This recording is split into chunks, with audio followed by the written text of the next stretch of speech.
aja gajinya 5 juta per bulan, tapi hartanya diambil semua. Yakin aku dia Wah, kalau meninggal. itu sih relatif Pak Erben.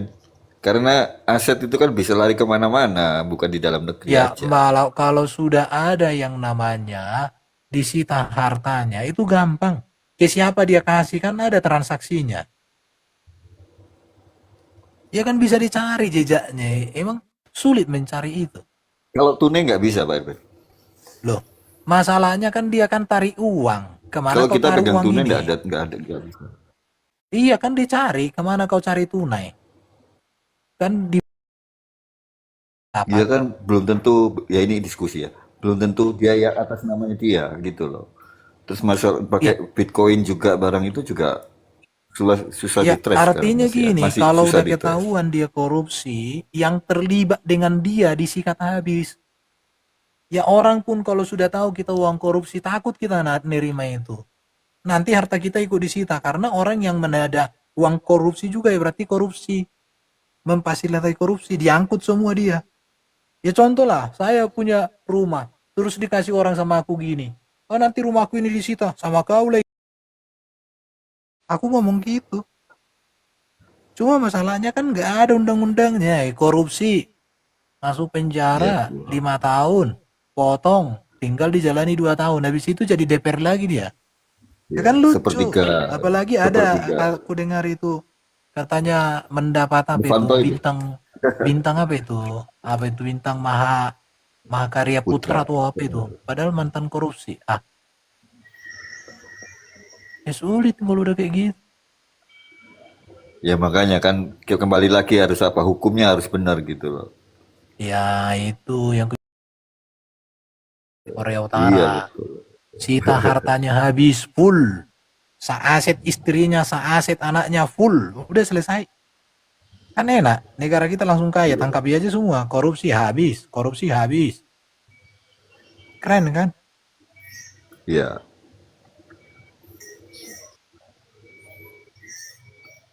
Ya tapi nggak sampai ke rasialis juga ya syukuran lah mudah-mudahan sudah ya ke benar-benar fokus ke Ya, rakyat. masalahnya itu masalahnya. Ya siapa yang bisa Personalnya loh, siapa yang berani? siapa yang Nah, bisa itu masalahnya menegakkan di situ. hukum kalau semua orang menentang hukum? Iya, sekarang ini masalahnya ini siapa yang berani gitu Kak. Karena gini, karena kalau sampai ada yang berani, pasti akan banyak cara untuk menjatuhkan yang berani ini gitu.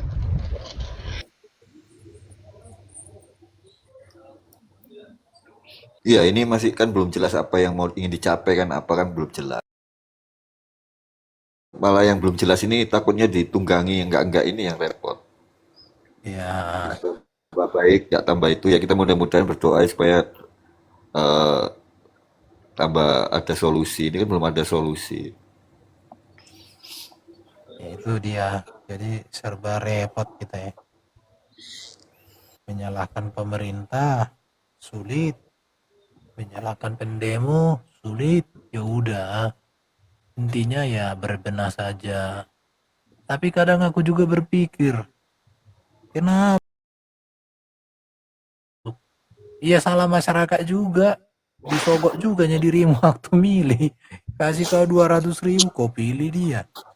Sekarang sudah begini ya sudah. Itulah pilihanmu, gitulah kan.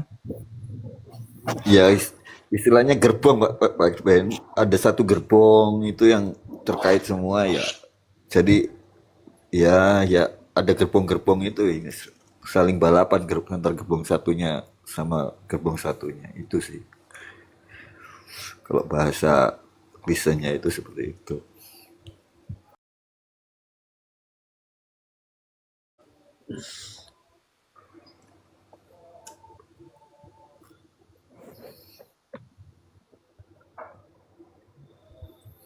Oke, jadi undang-undang ini memang ya itu aja sih.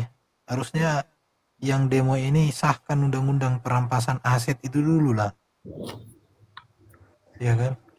Ya, Itu aja dulu yang didemokan. Undang-undang perampasan aset supaya ada hasilnya.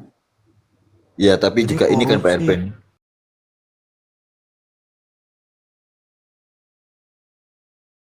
kerjaan susah, otomatis banyak orang yang eh, kurang makan, orang itu ya sering-sering kita ini sedikit-sedikit harus banyak diakonia kan Pak Erben ya, berbagi sama, Ya, berbagilah kepada orang yang membutuhkan. iya. Ya, Jadi jangan ini sampai betul lapar ini. chaos ya. Nah, kita bahas yang itu tadi, peranan gereja. Nah, itu jangan jangan gereja apa tutup mata ya. Jangan menimbun kekayaan sendiri. Kalau ada gereja yang hanya menimbun kekayaan sendiri, memperbesar organisasinya, tapi menutup mata pada hal-hal seperti ini.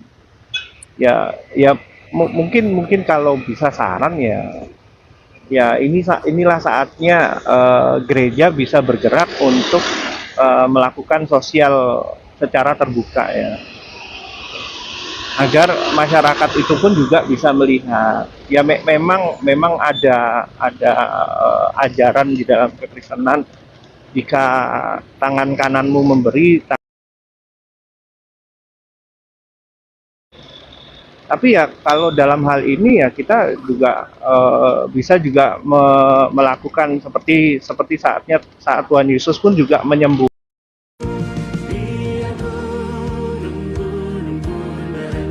Halo Bang Jeki, shalom.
Shalom, shalom.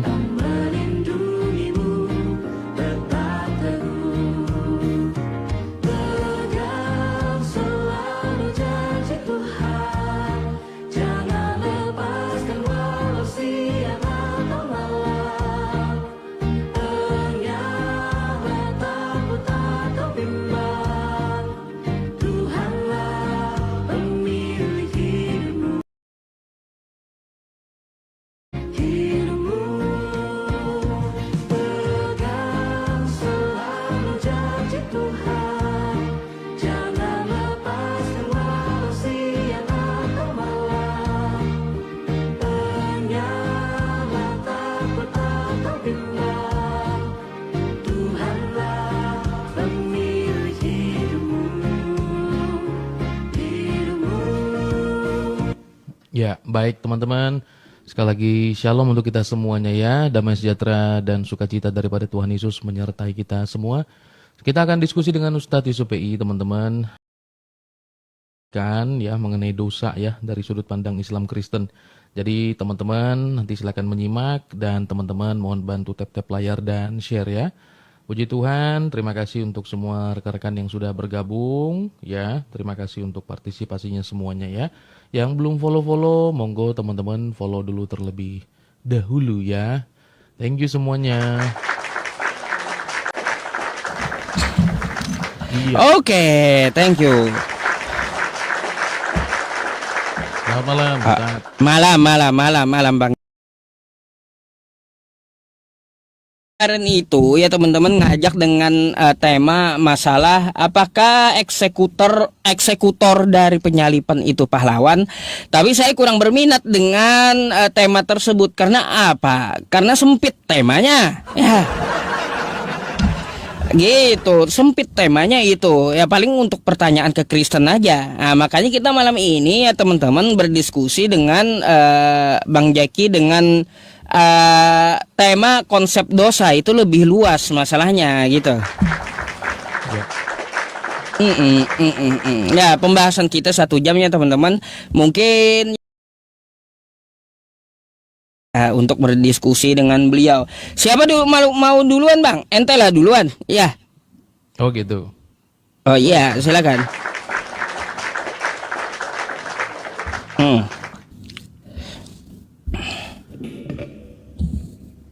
Baik. Ya, selamat malam untuk semua teman-teman. Sebentar ya.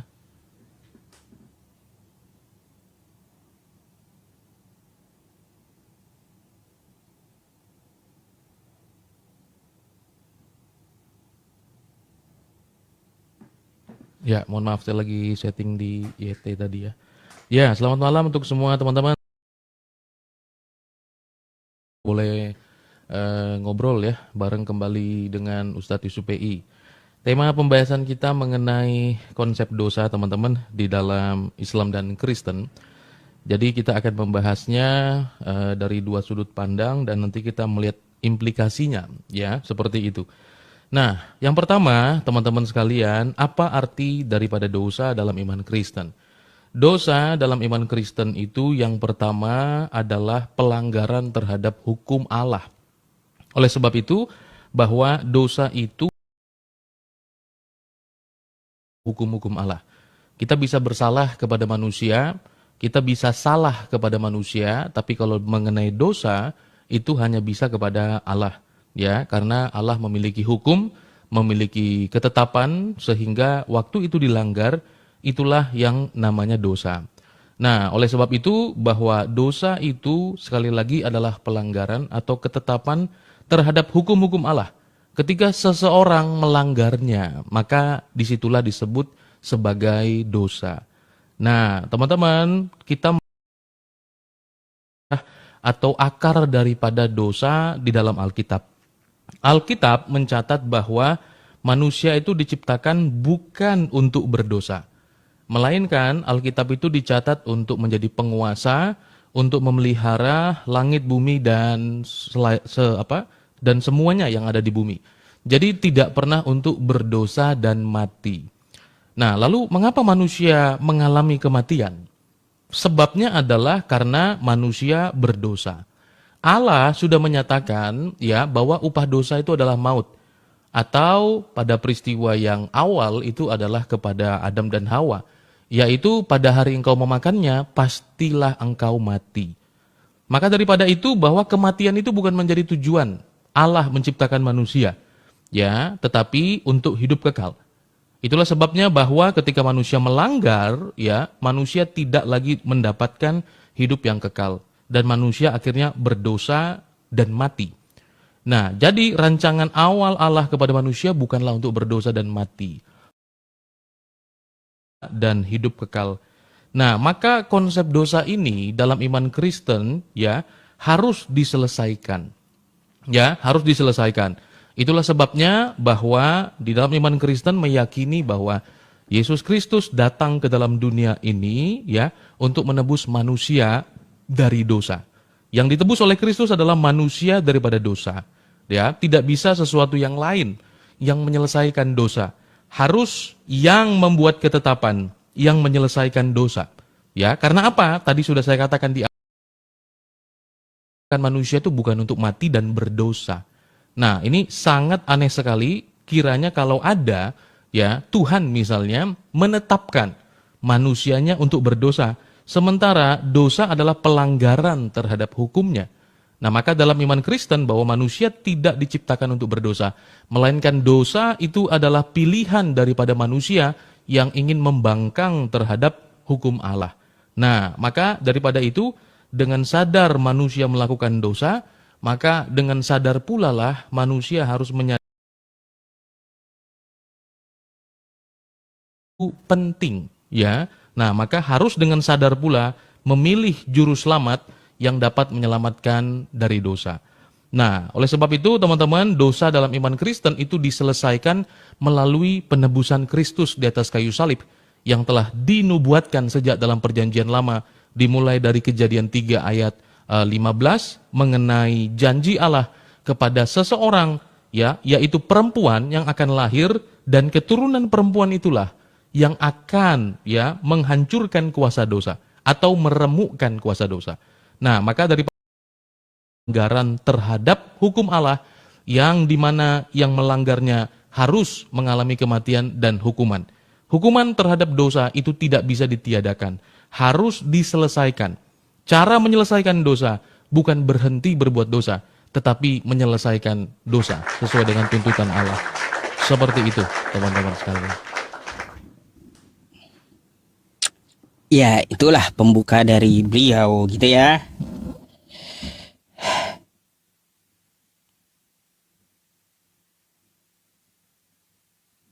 Sabar ya teman-teman, tunggu waktu saya.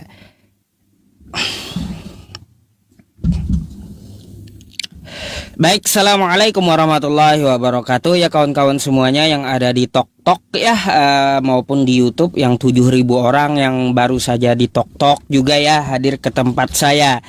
Ya, pada kesempatan malam hari ini qadarullah ya teman-teman, kita akan membahas tentang masalah konsep dosa menurut Islam maupun Kristen, dan lawan diskusi gitu ya untuk membahas hal ini. Teman-teman semuanya, bagaimanakah konsep dosa di dalam agama Islam dan apa itu dosa? Mungkin ya definisinya itu tidak jauh berbeda dari yang seperti yang dikatakan oleh Bang Jeki tadi. Dosa adalah pelanggaran manusia terhadap hukum Tuhan. Ya, kita mengetahui bersama dan definisinya memang seperti itu. Tetapi di dalam penjabaran agama Islam, dosa itu tidaklah ditebus, ya, tetapi dosa itu ditanggung sendiri-sendiri. Banyak ayat Al-Quran ya yang mengatakan sendiri. Contoh ya, contoh ayatnya wala taziru waziratu wizra ukhra, ya, bahwa dosa itu akan ditanggung oleh pelakunya. Nah, kayak gitu. Belum lagi ya untuk masalah dosa ini di dalam Quran surah Al-Zalzalah di ayat ke-7 dan ke-8 ya. Di ayat terakhirnya itu wa may ya'mal mithqala dzarratin syarran yarah. Barang siapa berbuat dosa sebesar 1 titik saja, sebesar biji zarrah, maka dia akan menerima balasan dari. Di dalam agama Islam konsepnya jelas, siapa yang melakukan dia yang bertanggung jawab, kan gitu. Nah, lalu bagaimana kita mempertanggungjawabkan dosa di hadapan Allah Subhanahu wa taala, dan bagaimana di dalam agama Islam solusinya? Ingat, di dalam agama Islam dosa itu tidak ditebus, ya. Tetapi di dalam agama Islam dosa itu dihapus oleh Allah Subhanahu wa taala, ya. Jadi, kita mau ambil yang mana? Apakah maunya ditebus atau maunya dihapus? Kan gitu. Ya jelas, kalau saya pribadi ya jelas saya lebih memilih dosa saya dihapus oleh Tuhan daripada ditebus. Kalau ditebus ya tetap aja ada itu bendanya dosa. Tapi kalaunya dihapus udah nggak ada lagi bendanya itu dosa. Nah, bagaimana caranya agar menghapus dosa? Banyak di dalam agama Islam. Wudu menghapus dosa, ya. Terus mengikuti sunnah Rasul menghapus dosa. Terus juga ya bertaubat, taubatan nasuha, itu juga menghapus dosa. Berdasarkan di dalam Quran surah At-Tahrim, ya ayyuhalladzina amanu tubu ilallahi taubatan nasuha asa rabbukum ayyukaffir ankum sayyiatikum wa yudkhilakum jannatin tajri min tahtihal anhar.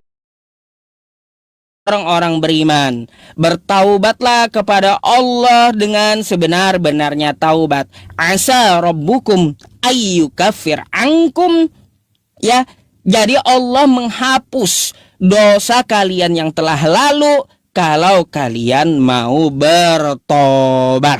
Nah, mudah kan di dalam agama Islam? Apa itu taubatan nasuha? Yaitu taubat semurni-murninya taubat, sebenar-benarnya taubat, berjanji dengan ucapan, dengan tekad ya, dengan tindakan. Maka kesalahan yang telah lalu, dosa yang telah lalu, Allah akan menghapusnya, bukan menebusnya ya. Nih ya contoh teman-teman, remote saya tergadai di Pegadaian, kan kayak gitu ya, tergadai. Jadi kalaunya remote saya tebus, tetap juga bentuknya remote, tetap ada remote-nya, kan kayak gitu. Tapi kalau di dalam Islam beda ya. Kalaunya ada benda remote, kita ingin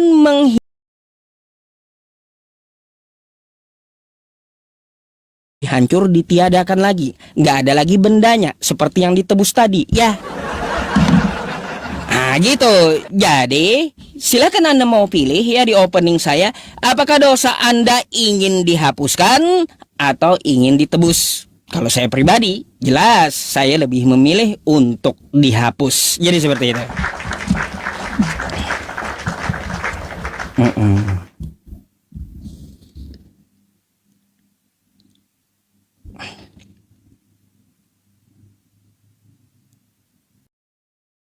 Oke, silakan Ustadz yang mulai dari pertanyaannya.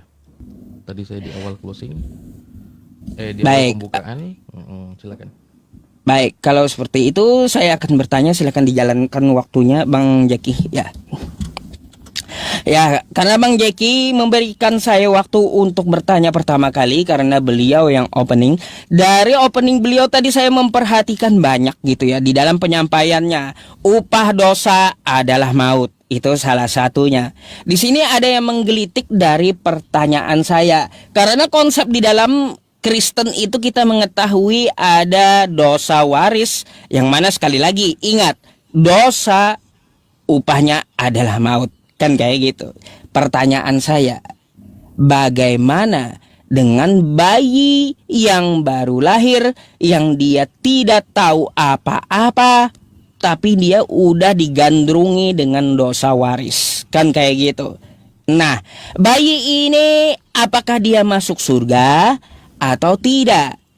Padahal kan secara pandangan agama Islam ya teman-teman semuanya, bayi yang lahir, setiap bayi yang lahir apapun agama orang tuanya itu suci tanpa dosa. Kullu mauludin yuladu 'alal fitrah, setiap bayi yang lahir itu tidak berdosa. Nah, itu di dalam agama Islam. Tapi gimana dengan di tempat kawan kita ya, di dalam kekristenan, bayi yang baru lahir yang belum bisa berbuat dosa itu kenapa modar juga, ada yang mati. Kan gitu ya teman-teman semuanya. Kenapa? Alasan apa bayi itu jadi mati? Padahal dia belum pernah berbuat dosa. Ibunya baru melahirkan. Ya, baru saja keluar dari perut ibunya ternyata dia dinyatakan meninggal dunia. Ini gara-gara apa dia meninggal dunia? Padahal dia belum pernah melakukan dosa.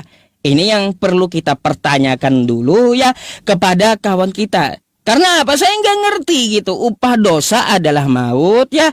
Sedangkan kalau kita membaca ajaran Yesus ya, dia itu menegakkan hukum Taurat. Hukum Taurat apa yang tertulis di kitab para nabi yang terdahulu.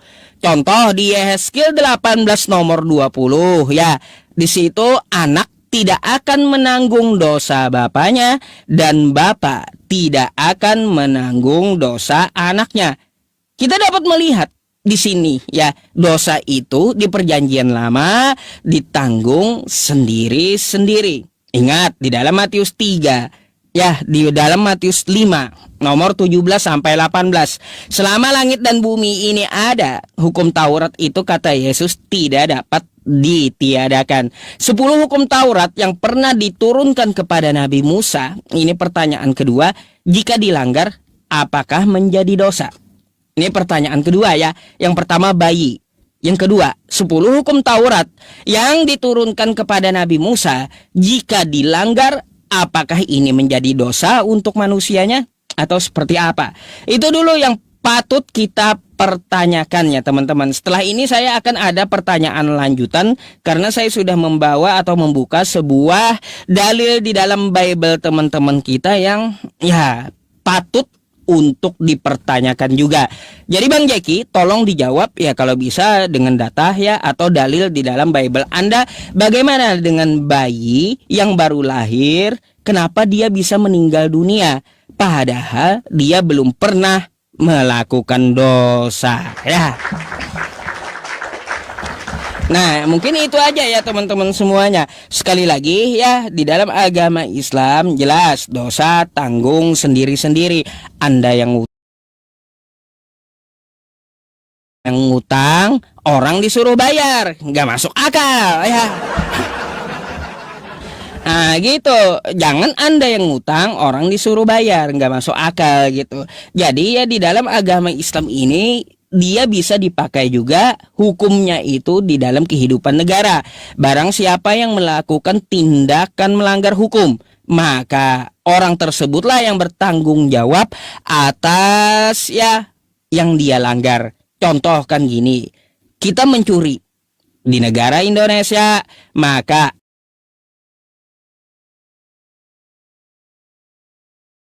dia sendiri yang nanggung ya pencurian tersebut, bukan orang tuanya. Nah itu yang dipakai sama dengan hukum Islam. Barang siapa yang mencuri, maka dia yang menanggung dosanya, bukan ditebus oleh orang kan gitu. Mungkin itu ya teman-teman.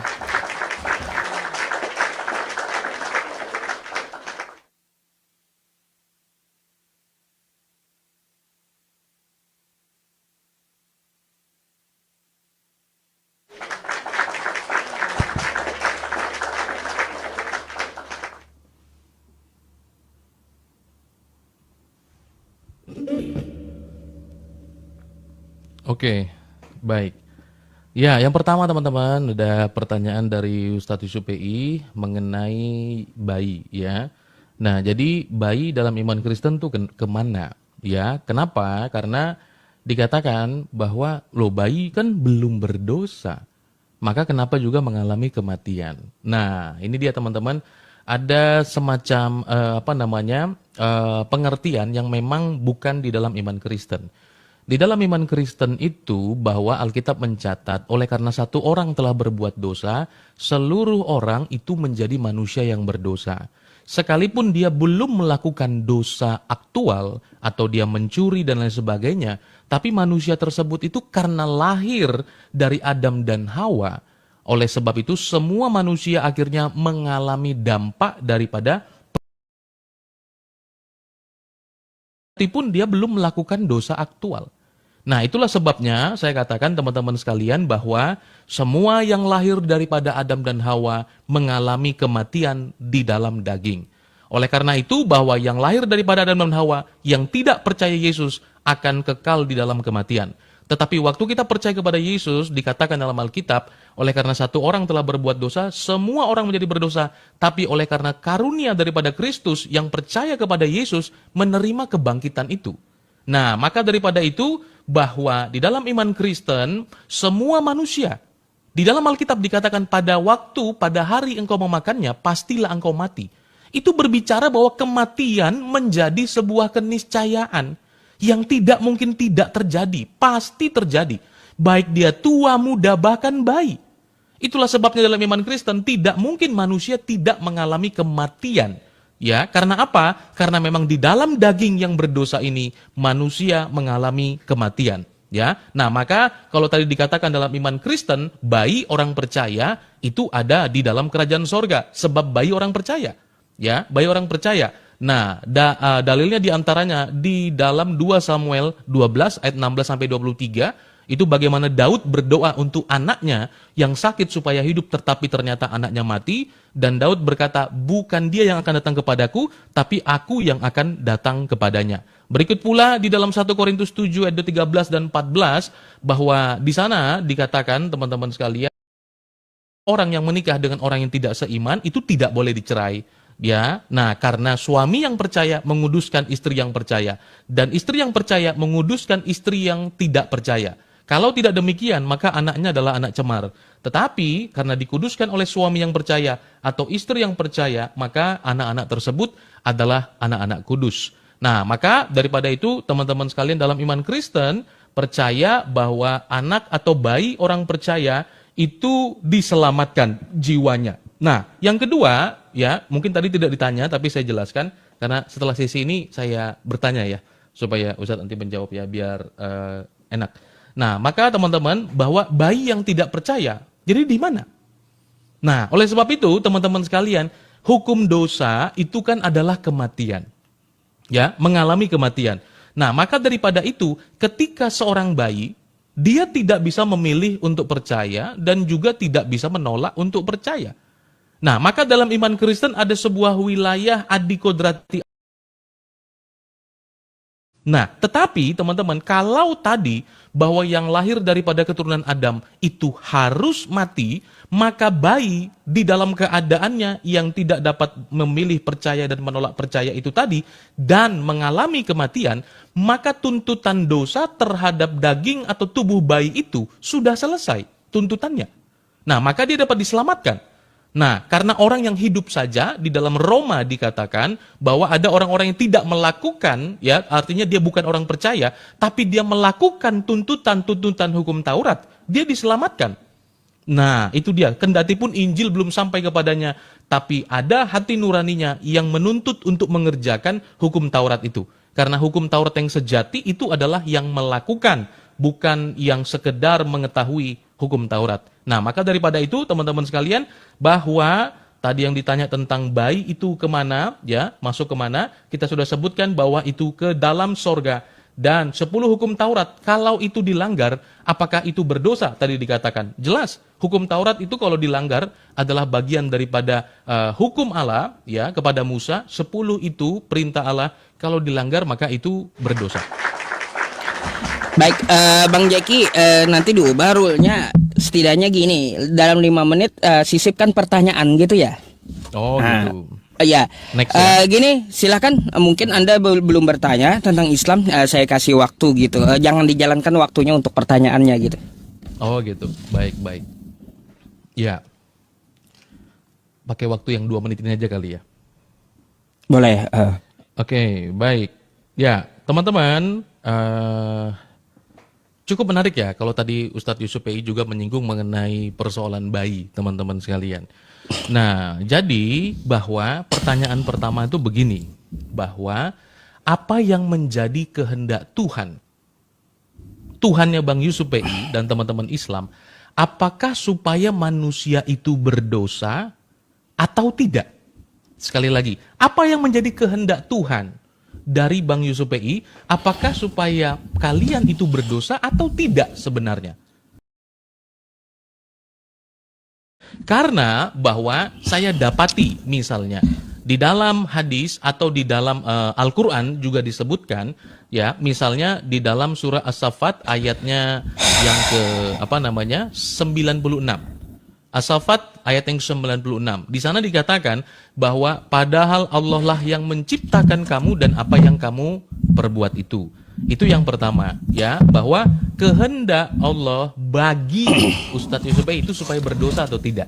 Nah, itu dia ya. Nah, kenapa teman-teman sekalian, tadi saya sudah jelaskan dalam iman Kristen, ya, bahwa dosa itu adalah sesuatu yang Tuhan tidak kehendaki. Nah, lalu bagaimana? Ya, di dalam iman Islam, teman-teman sekalian. Karena ya, misalnya saya merujuk kepada ujung tadi cerita tentang Adam dan pasangannya, ya, Adam dan pasangannya. Adam dan pasangannya itu, ya, Adam dan pasangannya itu, Ustadz, waktu dia ada di sorga, ya, waktu dia ada di sorga dan kemudian dia memakan buah kuldi itu dosa apa tidak? Ya, itu dosa apa tidak dia? Sorga itu berdosa atau tidak? Itu yang pertama. Dan turunnya mereka ke bumi, ya, turunnya mereka ke bumi itu sebagai hadiah atau sebagai sebuah hukuman. Ya, atau sebagai sebuah hukuman. Nah, kenapa saya tanya demikian? Kalau itu adalah sebuah hukuman, ya, kalau itu adalah sebuah hukuman, apakah Adam menerima Ya, apakah Anda menerima bahwa itu adalah bagian daripada perbuatannya atau itu takdir yang sudah ditetapkan? Nah, kalau dia makan buah kuldi itu adalah sebagai sebuah dosa dan kemudian ternyata itu adalah takdir, berarti yang menetapkan atau yang dapat dipersalahkan terhadap perbuatan itu siapa? Nah, mungkin begitu.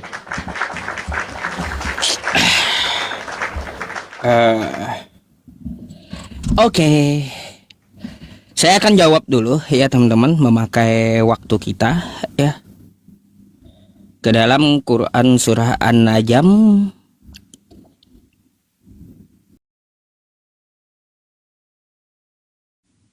sabar ya teman-teman, waktunya belum muncul masalahnya. Lama kali ini muncul waktunya Bang, heran juga saya. Iya, lama kali munculnya. Nah, baik ya teman-teman, kita akan jawab dulu ya teman-teman di dalam Quran surah An-Najm. Lama kali saya Al-Quran saya bukanya gitu ya. Jadi ya teman-teman semuanya, di dalam agama Islam kita memahami ada konsep free will atau kehendak bebas dari seorang manusia. Karena Allah Subhanahu wa taala menciptakan itu berpasangan. Ada surga, ada neraka, ada laki-laki, ada perempuan. Begitu pula ada dosa, ada kebenaran. Tinggal manusianya yang memilih, gitu ya. Hal tersebut ya teman-teman semuanya tertera di dalam Quran kita, di dalam Quran surah An-Najm. Ini saya buka lewat Google aja ya. Karena apa? Karena lama kali gitu Quran, aplikasi Quran saya. Jadi ya kehendak bebas itu seorang manusia tidak mendapatkan selain apa yang telah diupayakannya. Jadi di dalam agama Islam itu ada kehendak bebas. Allah Subhanahu wa taala sudah menunjukkan petunjuk atau jalan kebenaran. Nah, tinggal kita saja apakah kita mau ingkar atau tidak. Ya, jadi seperti itu. Berkaitan Allah Subhanahu wa taala menciptakan manusia ini untuk apa? Jelas kita ke dalam Quran surah Az-Zariyat dulu ya teman-teman. Wa ma khalaqtul jinna wal insa illa liya'budun. Sebenarnya Allah Subhanahu wa taala menciptakan kita itu untuk beribadah. Oke? Bukan untuk berdosa atau untuk makan, minum, tidur, bukan. Sebenarnya untuk beribadah gitu ya. Hanya saja setiap manusia itu sudah ditentukan mautnya. Itu terdapat di dalam Quran surah Al-Waqi'ah. Dan ketetapan Allah Subhanahu wa taala, baik dia berdosa atau tidak, semuanya akan wafat. Kullu nafsin yang hidup pasti akan merasakan mati. Itu ketetapan, bukan upah dosa adalah maut, bukan. Gitu ya di dalam agama Islam. Lalu berkaitan tentang masalah Adam, apakah Nabi Adam itu jika dia tidak memakan buah pengetahuan, ya, apakah dia akan tetap di sorga? Atau ketika dia memakan, apakah itu dihitung dosa? Baik teman-teman semuanya, Allah Subhanahu wa taala menjawab di dalam Quran, ya, Quran surah Al-Baqarah ayat 30. Di situ dikatakan bahwa manusia itu diciptakan sebagai khalifah di muka bumi. Nah, bagaimana cara penurunan dia ke bumi? Pasti yang namanya akibat ada sebabnya. Itu baru masuk akal gitu. Ada sebab, ada akibat. Ya, sebabnya apa? Nabi Adam melanggar memakan buah khuldi. Karena itulah dia diturunkan dari surga. Syukran Bang Crazy. Ya, jadi dari surga ke dunia, disitulah sebabnya. Akibatnya apa? Akibatnya dia diturunkan dari surga untuk menghuni bumi. Dan kita mengetahui bersama ya teman-teman, ini adalah skenario dari Allah, ketetapan dari Allah sebagai takdir manusia untuk menghuni bumi. Ya, gitu. Oke?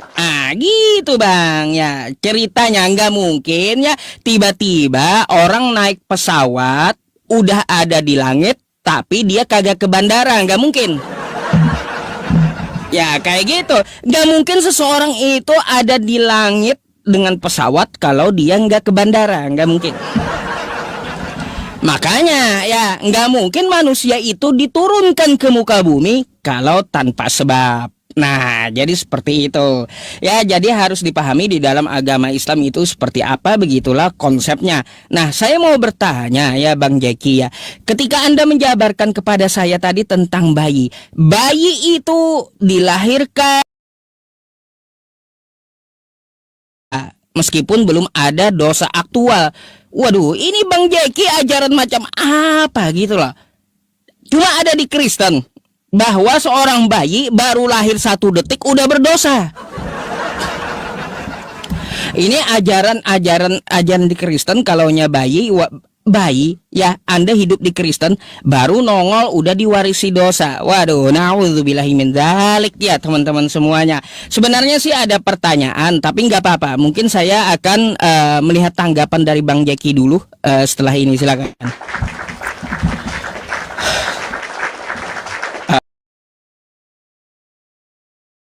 Oke, waktunya udah muncul.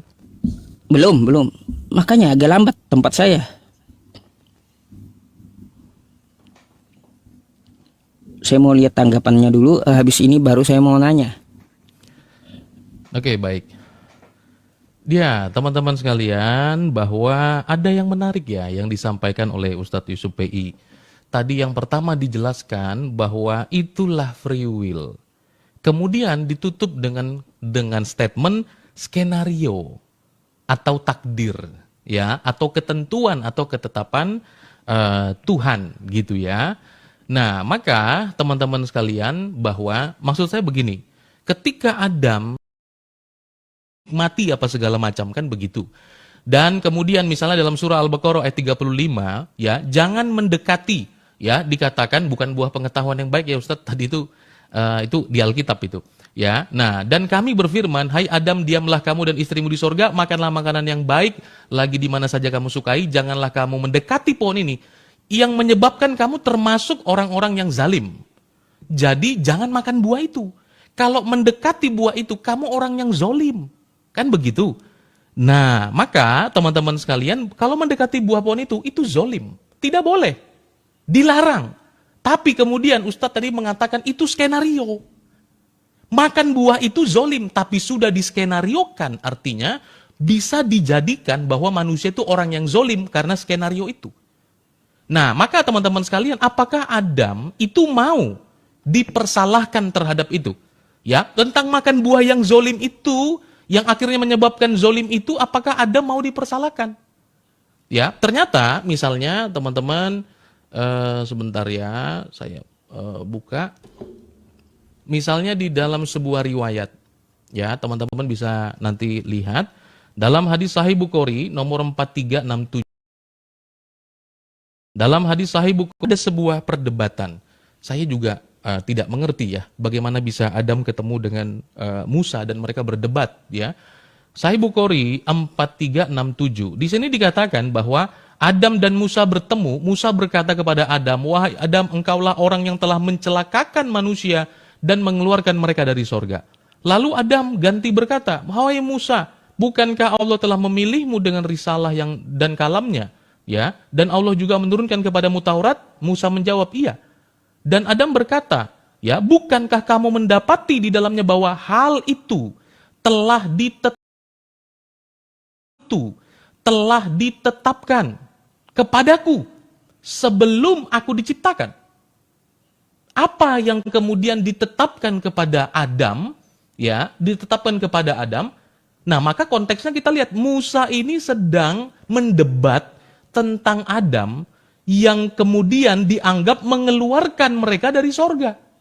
Tapi apakah kalau itu sungguh-sungguh kesalahan Adam mau dipersalahkan? Ternyata tidak. Karena dikatakan apa? Di dalam hadis ini bahwa Adam berkata, bukankah kamu mendapatkan di dalamnya hal itu telah ditetapkan kepadaku sebelum aku diciptakan? Kalau tadi bahwa makan buah itu jadi zolim, hanya sekedar supaya rencananya jadi khalifah di bumi, maka manusianya dibuat sengaja untuk berdosa. Kenapa dari ungkapan ini kita melihat bahwa Adam tidak mau dipersalahkan. Ya, tidak mau dipersalahkan. Nah, kemudian saya menanggapi tadi Ustadz mengatakan bahwa hanya di dalam Kristen bayi itu tadi disebut berdosa, ya, teman-teman. Nah, tadi saya juga membawa dalam sebuah riwayat, teman-teman sekalian, bagaimana Nabi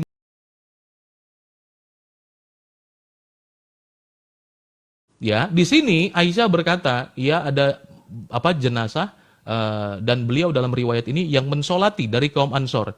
Kemudian Aisyah berkata, ya Rasulullah, sesungguhnya berbahagia bayi kecil ini. Ia seperti seekor burung dari sekian burung sorga. Ini hadis Sahih Muslim 4813. Ya, yang belum pernah berbuat dosa dan belum pernah dengar pernyataan tersebut, Rasulullah SAW bersabda, mungkin juga tidak. Saya minta ini ditanggapi. Kenapa Nabi Muhammad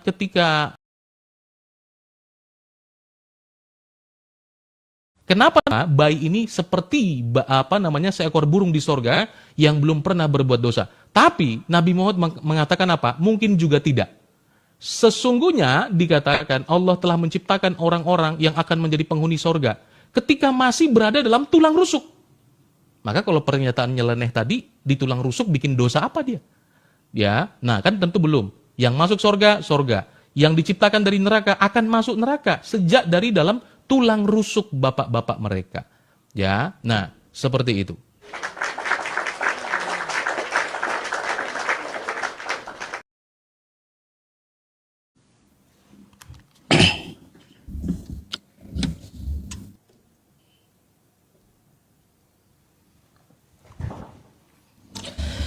Oke, teman-teman semuanya, kita akan menjawab dulu ya tentang masalah Nabi Adam yang dijelaskan oleh Bang Jeki tadi.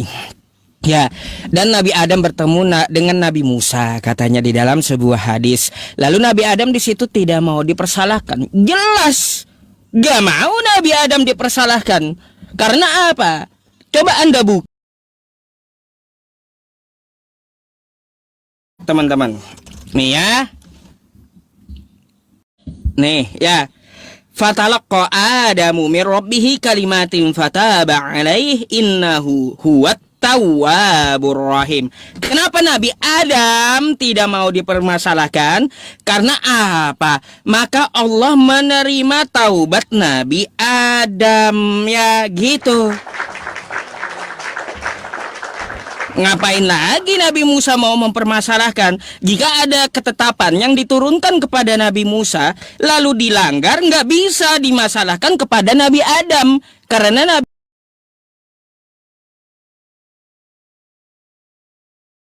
yang diwariskan oleh Nabi Adam, ya.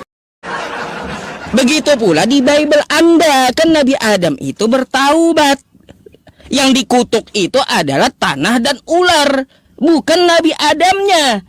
Nah gitu loh Bang Jeki. Ya, berkaitan tentang masalah yang lain-lainnya atas pertanyaan saya, dan saya memberikan tanggapan dulu atas ketetapan yang kata Anda ya. Yang ketetapan itu ternyata juga ada berhubungannya dengan takdir. Betul, ketetapan itu ada hubungannya dengan takdir. Karena ketetapan itu ada dua. Ya, ada dua. Ada yang bisa diubah, ada yang tidak. Contoh yang tidak bisa diubah, kita tidak bisa memilih kita dilahirkan dari rahim yang beragama Islam atau tidak. Itu nggak bisa diubah. Itu kehendak Allah. Waktu kita keluar dari rahim tersebut, kita bisa merubah ketetapan yang bisa dirubah. Yang kita ditetapkan, dituliskan telah menjadi kufur. Ya, lalu selama kita hidup, kita merubah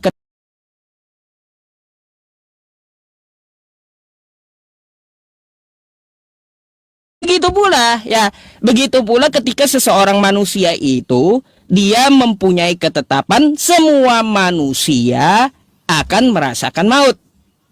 Kullu nafsin dha'iqatul maut. Tetapi ketentuannya tidak semua manusia cara matinya sama. Ya teman-teman. Tidak semua manusia Bang Jeki. Semua manusia itu pasti mati bukan karena dosa, Tetapi ketentuannya seperti apa? Ada yang wafatnya karena sakit, ada yang meninggalnya karena kecelakaan, ada yang meninggalnya lagi tidur juga. Kan kayak gitu.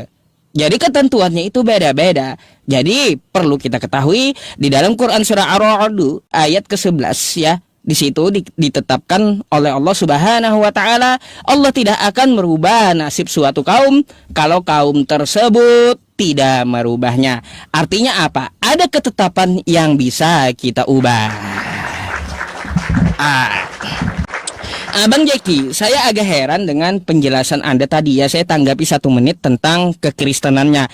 Ketika bayi diwariskan dosa, tetapi penjelasannya bayi orang percaya tetap akan masuk surga. Jadi ya bayi yang berdosa bisa masuk surga meskipun dosanya dosa warisan. Apakah ya masuk akal seseorang yang tidak suci bisa masuk surga? Apakah di surga Anda dalam Kristen itu adalah tempat orang berdosa? Kan tidak. Nah, saya mau bertanya di masalah Korintus 7 gitu. Nah, coba Anda buka di Korintus 7. Yang dikatakan oleh Paulus. Sabar ya. 1 Korintus. Iya, 1 Korintus nomor 7. Bukan. Ayatnya sebentar saya cari dulu. 2 Korintus. Sebentar ya Bang Jeki. Ya. Saya bertanya tentang masalah dosa. Nah gini aja, pertanyaannya kayak gini. Nanti saya carikan ayatnya. Saya minta waktu sedikit ya. Kata Paulus ya, dosa itu ya, kutuk Taurat itu telah ditanggung oleh Yesus dan telah batal ya karena matinya Yesus di tiang salib. Betul? Kan sejak kapan hukum Taurat itu menjadi tidak berlaku atau terhapus karena matinya Yesus? Itu kapan Yesus menyatakan? Sedangkan kata Anda yang melanggar hukum Taurat, 10 hukum Taurat itu adalah dosa. Itu sejak kapan Yesus mengatakan dengan matinya dia di tiang salib? Ini perkataan Yesus yang saya minta gitu ya, yang sesuai dituduhkan oleh Paulus. Sejak kapan Yesus mengatakan aku mati di tiang salib, Taurat tidak berlaku? Silakan. Agak heran saya di situ.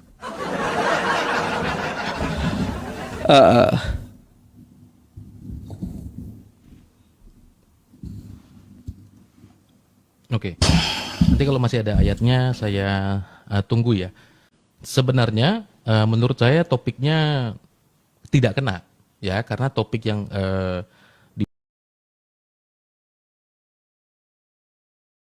kena ya, karena topik si hukum Taurat dengan apa yang dinyatakan oleh Rasul Paulus dan korelasinya dengan Yesus. Nah itu tidak, menurut saya korelasinya masih agak jauh, tapi tidak apa-apa teman-teman ya.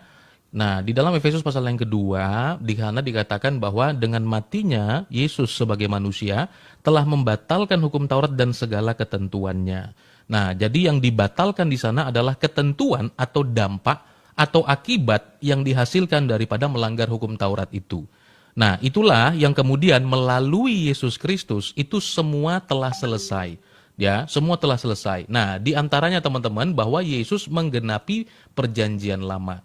Misalnya dikatakan dalam Lukas 24 ayat 44 bahwa inilah perkataanku yang telah kukatakan kepadamu bahwa harus digenapi semua yang tertulis tentang aku dalam kitab Taurat Musa, kitab para nabi dan Mazmur Daud ya. Nah, itu semuanya harus digenapi, 3 kitab itu ya, termasuk adalah kitab Taurat yang Tuhan Yesus sebut. Nah, maka teman-teman sekalian di dalam Matius pun diadakan dari hukum Taurat sebelum semuanya terjadi. Nah, maka apa yang Yesus katakan di atas kayu salib, teman-teman sekalian, di dalam Yohanes 19 ayat 30, Yesus datang itu kaitannya dengan hukum, di mana manusia yang berdosa membawa sembelihan ke dalam bait suci. Nah, melalui Yesus yang membawa tubuhnya dan darahnya, itu semua kemudian sudah selesai. dan tuntutan itu sudah selesai di dalam Kristus, karena Kristus juga disebut sebagai anak domba Allah, dan memang itulah tujuannya untuk datang ke dalam dunia ini. Sebab dalam iman Kristen percaya bahwa hanya yang tidak berdosa yang bisa menebus manusia dari dosa. Yang berdosa tidak bisa. Yesus berkata di dalam Yohanes 19 ayat 30, sesudah Yesus meminum anggur asam itu, lalu ia berkata, sudah selesai. Ya, sudah selesai. Apa yang dimaksud sudah selesai di sana? Bahwa pengorbanannya di atas kayu salib dengan segala tuntutan hukum Taurat itu sudah selesai. Maka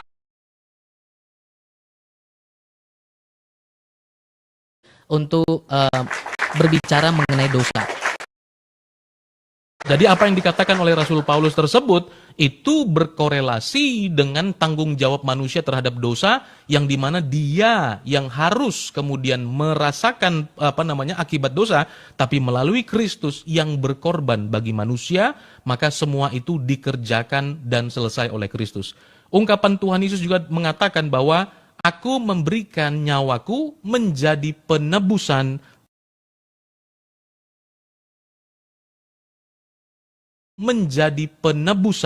Kristus.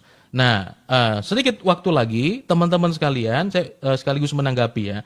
Nah, maka teman-teman, dari tadi saya bawa hadis atau dalil tersebut ya.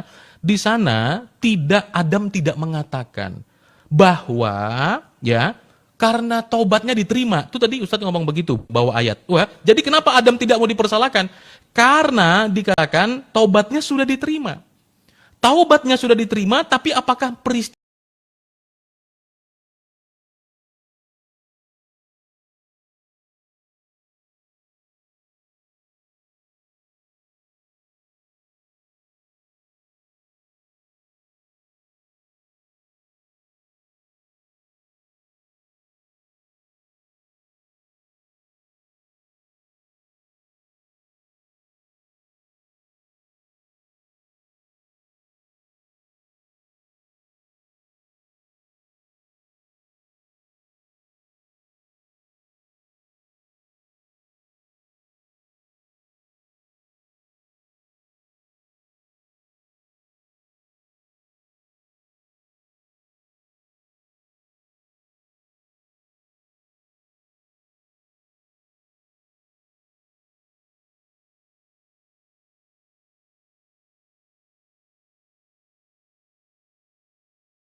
Nah, saudara, kali ini saya masih membahas tentang sulap. Air mata Presiden Prabowo tak kuasa terbendung.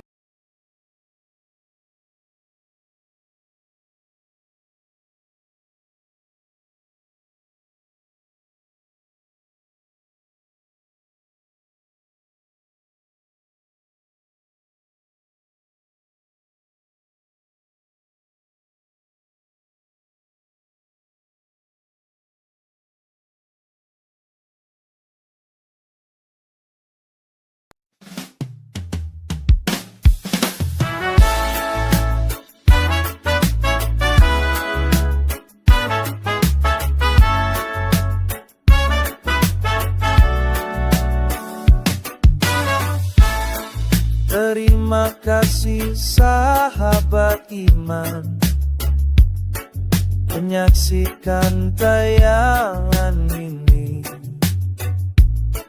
Mari bersama di dalam kasih-Nya, kabar keselamatan bergema. Ayo kita bersama-sama untuk like, share, dan subscribe, agar semakin banyak orang mendengar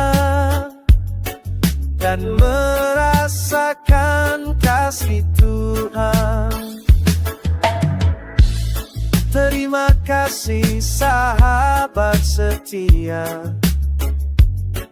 kalian alasan semangat membara.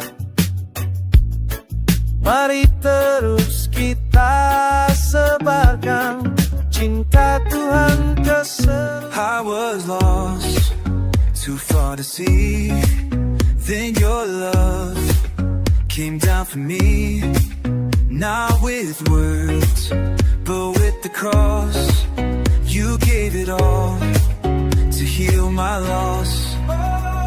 The love of Jesus, pure and wide, stronger than the darkest night. I was broken, you came through. Now I live because of you. I'm feeling all I've ever known. But Jesus says, don't let me go.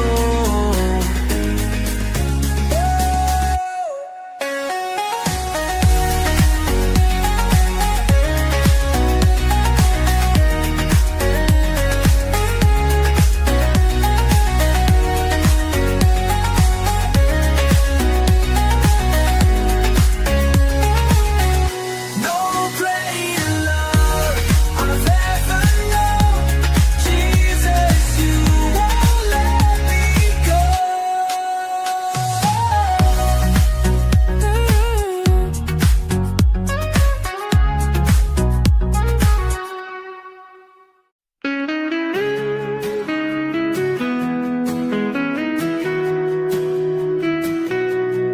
Kata demi kata tertulis, bukan sekadar cerita lama, tapi hidup di antara debu, menembus hatiku yang beku.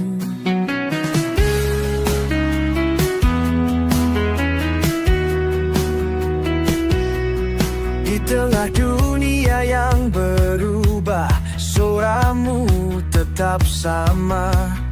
Injil suci pelita jiwa yang tak padam walau badai menerpa. Saat ku hilang arah, kau jadi kompas yang tak pernah salah. Inilah firman yang hidup, tak lekang oleh waktu, menuntunku, mengubahkan aku dalam kasih yang tak palsu. Setiap janjimu nyata, menembus ruang dan masa. Kau lebih dari kata, kau sumber segala.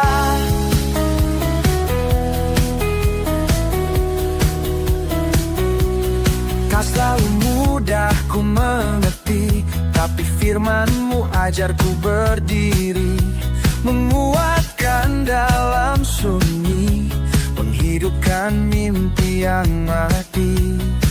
Kau bukan hanya suara, kau pribadi yang bicara. Inilah firman yang hidup, tak lekang oleh waktu, menuntunku, mengubahkan aku dalam kasih yang tak palsu. Setiap janjimu nyata, menembus ruang dan masa. Kau lebih dari kata, kau sumber segala. Bukan hanya dibaca, tapi ku ingin jadi bagian darinya. Bukan hanya didengar, tapi hidupku pun mau berkata, Injil itu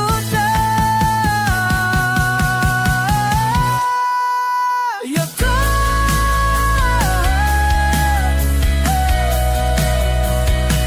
Inilah firman yang hidup, yang mengalir di nafasku, yang membakar hatiku.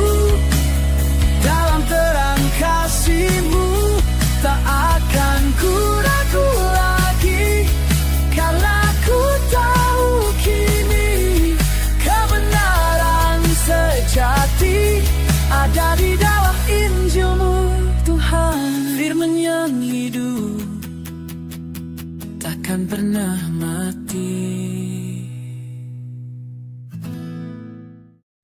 Kasih Yesus sungguh besar, tak berubah selamanya. Saat jatuh Dia angkat, saat lemah Dia kuat. Kasih Yesus indah dan mulia, mengalir di dalam hidupku, takkan habis, takkan berakhir. Kasih-Nya kekal untukku. Saat sendiri ku berseru, Yesus pelukku selalu. Dia setia, Dia baik, dalam suka dan tangis. Kasih Yesus indah dan mulia, mengalir di dalam hidupku, takkan habis, takkan berakhir.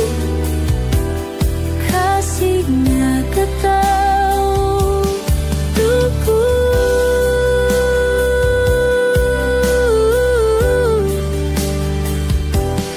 Kasih-Nya kekal untukku. Kasih Yesus indah dan mulia, memulani di dalam hidupku, takkan habis, takkan berakhir.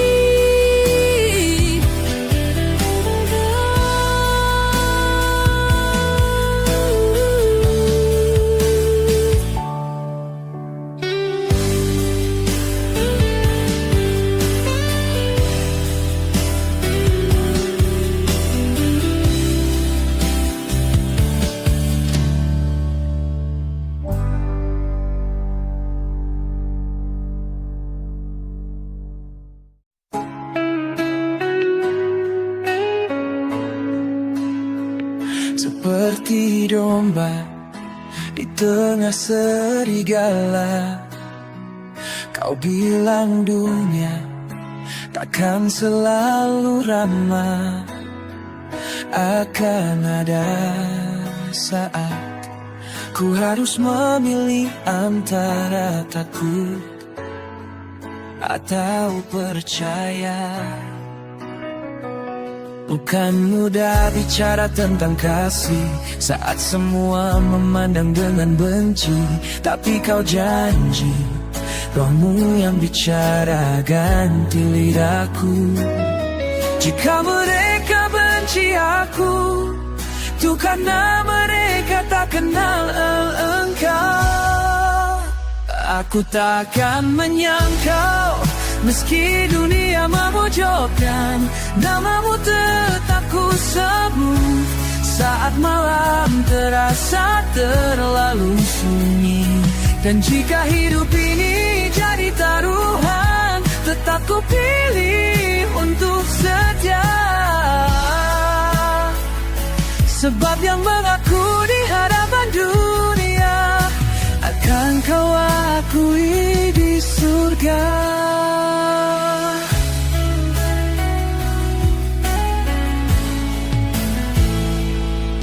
Saudara bisa jadi lawan, bahkan cinta pun diuji kesetiaan. Tapi salib yang ku pikul tak sebanding kasihmu padaku. Kau bilang jangan takut, Karena setiap rambut pun kau tahu. Aku tak akan menyangkal, meski dunia memojokkan, namamu tetap ku sebut. Saat malam terasa terlalu sunyi, dan jika hidup ini jadi taruhan, tetap ku pilih untuk setia. Sebab yang melaku di hadapan dunia akan kau akui di surga.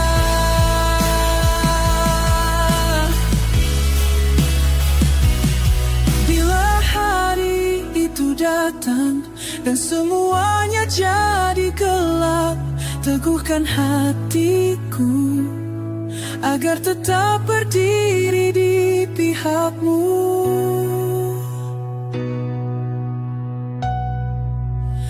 Aku tak akan menyangkal, biar nyawa jadi taruhan. Kau yang mati untukku, aku pun hidup bagimu. Dan bila mulutku dibungkam dunia, hatiku tetap bersuara. Yesus namamu tak akan ku sembunyikan. Aku tak akan menyangka.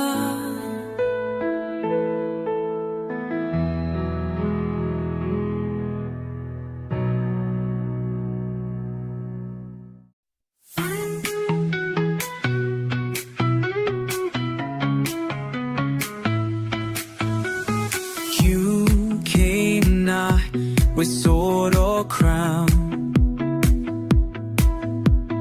but with love that laid you down. The world was cold, the night was long. Then you arrived, the promised song.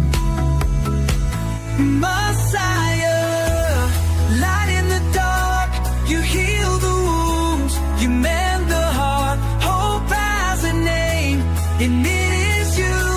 Forever faithful, forever true. Messiah, till victory. Messiah, forever through me.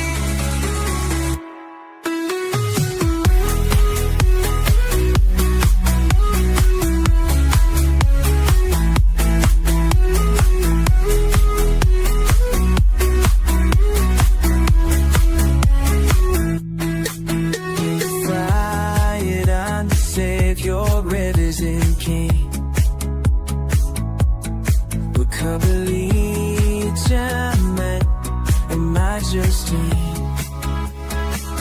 Last fire, let me above these wounds. You made my heart all glad to make and lean into. So never face more, forever true. My fire.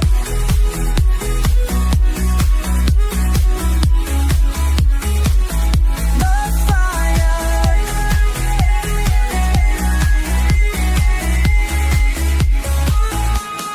Every soul.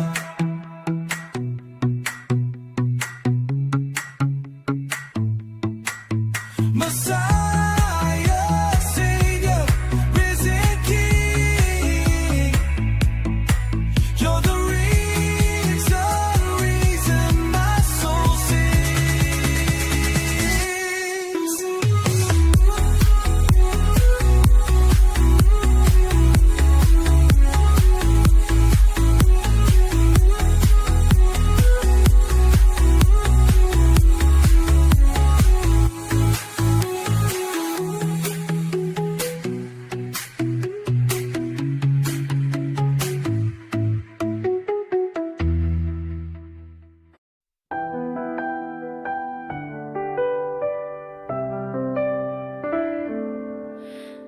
Di atas bukit yang sunyi, Yesus tergantung di kayu, paku dan darah menyatu karena kasih-Nya padaku. Salib kasih, tanda cinta, Yesus rela ganti tempatku.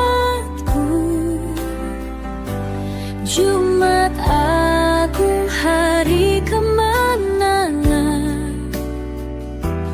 kasih-Nya tak pernah hilang. Bukan karena aku layak,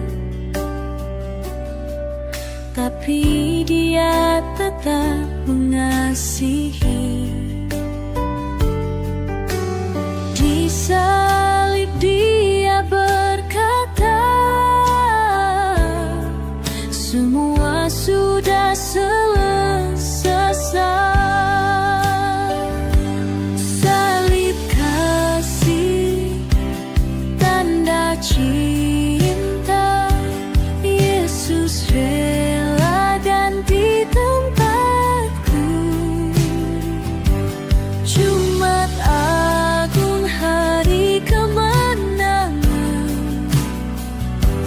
kasih-Nya tak pernah hilang.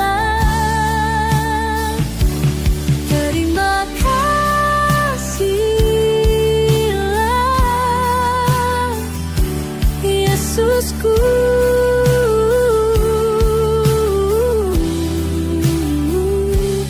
Terima untuk salib dan kasih-Mu.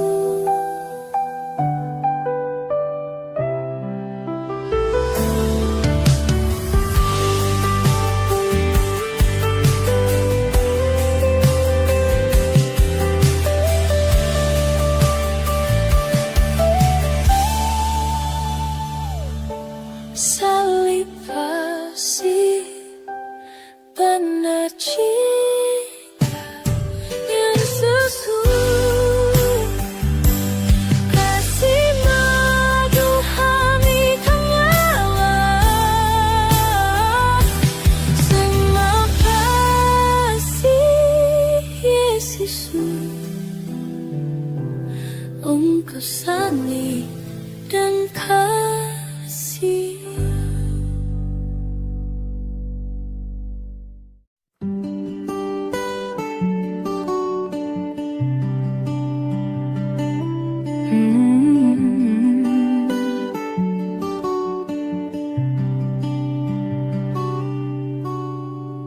Ada kabar yang indah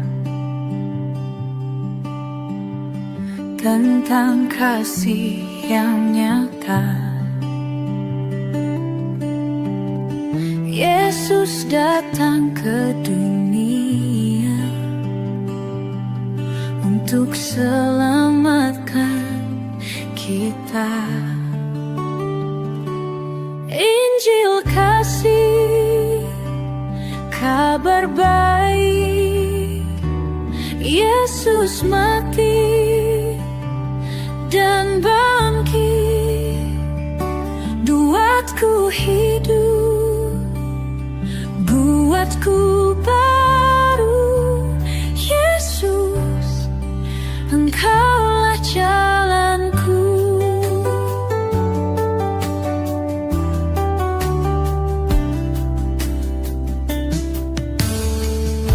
Bukan karena aku baik, tapi kasih-Nya yang besar. Di salib Dia rela agar ku punya dapat. Bukuku Dia harapan, Injil kasih, kabar baik,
Di tengah keramaian ada suara memanggil, sanakku menunggu di luar sana.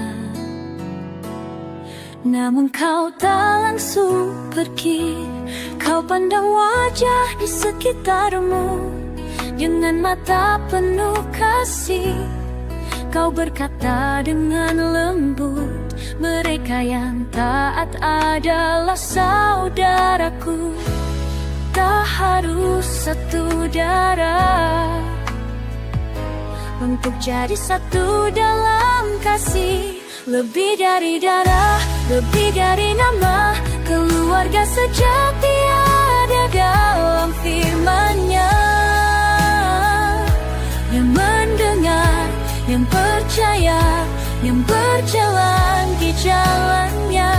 Lebih dari garis yang dunia kenal, kasih Tuhan menyatukan semua di dalam kehendak Bapa.